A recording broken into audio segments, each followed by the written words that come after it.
The Golden Globes happened again and everything was coming up Netflix.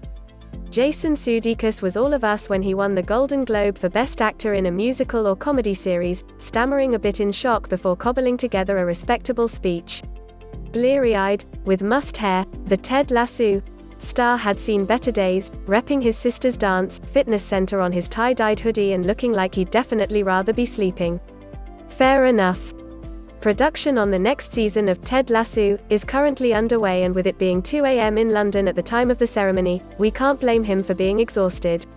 But the most striking thing about Sudeikis' much-deserved win and acceptance speech is that it seemed so representative of life early in the pandemic, when people were harried and tired, stressed and sick with uncertainty. It was a strange mirror into our past and a testament to how far we've come since last year. The problem, then, is with everything else that happened at the Golden Globes ceremony, which also harkened back to the early days of the pandemic but for all the wrong reasons. All of a sudden we were transported back to the days of fumbling through awkward Zoom calls with older relatives, trying to explain the new telecommuting platform while explaining that they didn't need to hold the phone that close to their face and also, stop walking around the living room. Except all that was happening with Hollywood's biggest stars.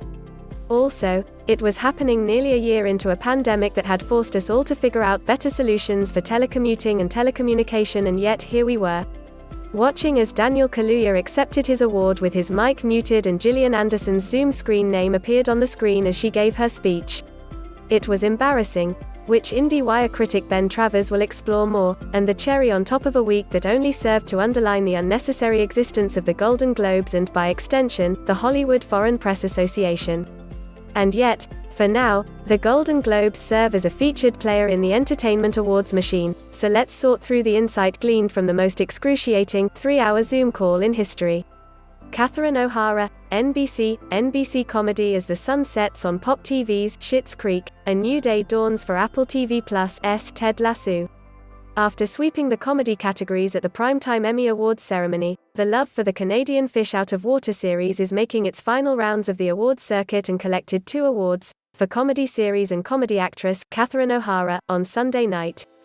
But more significant than the awards that Schitt's Creek won, is the awards that they lost. Specifically, in the comedy actor race, Eugene Levy was edged out by the aforementioned Sudeikis in Comedy Actor,